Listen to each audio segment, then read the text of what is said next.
Сәлеметсіздер ме? Мен бүгін сіздерге телефоныңызда InShot приложениесі бойынша видео, фотоларды өңдеудің жолын көрсететін боламын. Ол үшін телефоныңыздан Play Market'тен не болмаса App Store'дан InShot приложениесін тартып аласыз. Үстін басып, батырманы бассаңыз, сізге новый деген сөз шығады. Сол жерде өзіңіздің телефоныңыздың галереясы ашылады. Қажетті фотоларды, видеоларды таңдап алатын боласыз. Таңдалған фото-видеолар InShot'тың лентасына келіп түседі. Және осы жерде фотолардың, видеолардың қажет емес жерлерін қырқып алып тастауға және жақындатуға болады. Тағы да егер фотоңыз, видеоңыз қажетті видеоларды жүктеу керек болатын болса, мынау қызыл плюс батырмасын басып, сіз тағы да фото-видеоларды қосымша жалғастырып жүктей беретін боласыз. Міне сізде фото-видеолар жүктелді. Сол фото-видеоларыңыздың, яғни мына жерде мен өзімнің сыныбымның видеосын жүктеген болатынмын. Бұл жерде дауысты қатты қоюға және бәсеңдетіп қоюға болады. Төменде барлық функциялардың суреттері көрсетілген. Және де видеоңызда қажетсіз дауыстар пайда болған болса, сол жерін мынау разделить деген батырманы басып, ерекшелеп алып, осылай және оны корзинаға тастап, өшіріп тастауға болады.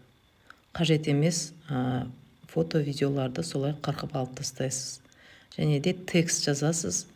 Өткізілген іс-шара не болмаса сабақтың тақырыбын жазу үшін төменде әріптер шығады, сонымен жазып, мен мысалы дос болайық деген акцияны барысындағы видеоны көрсетіп жатырмын. Осы жерде өзіңізге қажетті шрифттармен және ол жазған тақырыбыңызды төмен жоғары қойып, түрлі түстерді пайдаланып, видеоңызды барынша тартымды етіп жасайсыз. Және де жазылған текст видеоның басынан аяғына дейін болса да болады. Тек қысқа ғана тексттер болатын болса, сол өзіне тиісті жерге қойып, осылай жасай бересіз. Және де бұл жерде міне тексті мен создым, яғни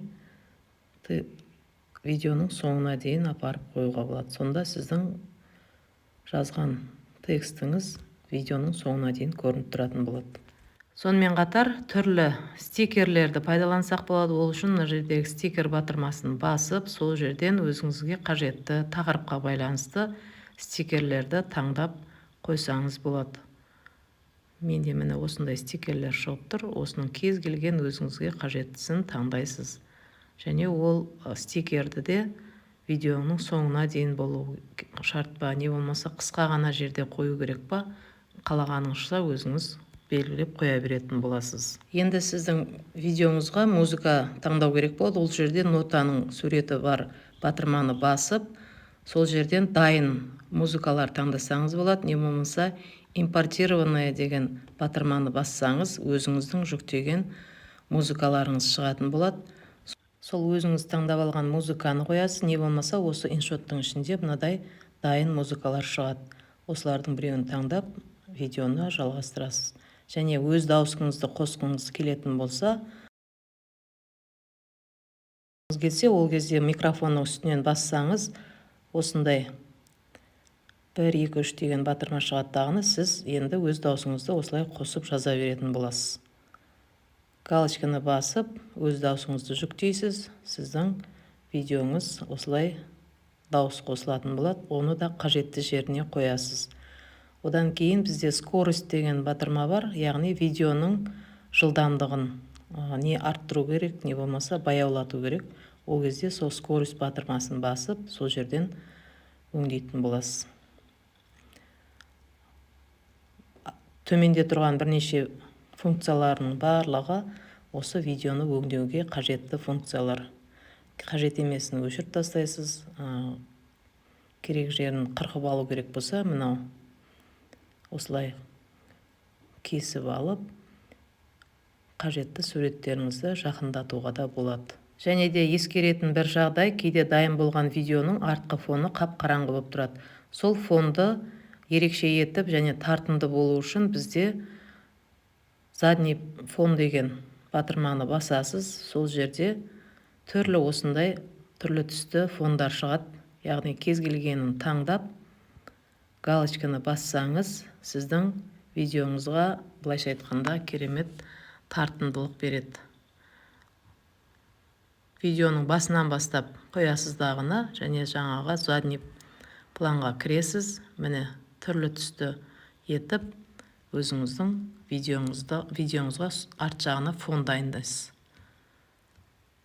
Өте керемет неше түрлі фондар бар. Яғни өзіңізге қалаған қажетті фонды таңдап, галочканы бассаңыз, сіздің видеоңыз өңделіп шығады. Видеоңызды бастан аяқ бір тексеріп шығасыздағыны, енді дайын болған видеоңызды сақтайсыз. Ол үшін жоғарыдағы стрелканы басып, сохранить деген астында 720-ны таңдайсыз. Сохранить батырмасын бассаңыз, сізде осындай жүктелетін болады. Видеоңыз галереяда толық 100% болғаннан кейін сіздің видеоңыз галереяда сақталады. Оған дейін бізде InShotта қазір реклама өте көп. Осы рекламаны, жарты минуттық рекламаны толық көріп шығып, сосын X батырмасын басып, галереяға кіріп, өзіңіздің видеоңызды қалаған әлеуметтік желіде жариялай беруіңізге болады. Құрметті көрермендер, менің видеом сіздерге пайдалы болды деп ойлаймын. Менің каналыма жазып, лайк, комментарий қалдыруды ұмытпаңыздар. Және де түсінбеген сұрақтарыңыз болса, комментарийға жаза кетіңіз. Сіздерге жауап беруге әрқашанда дайынмын.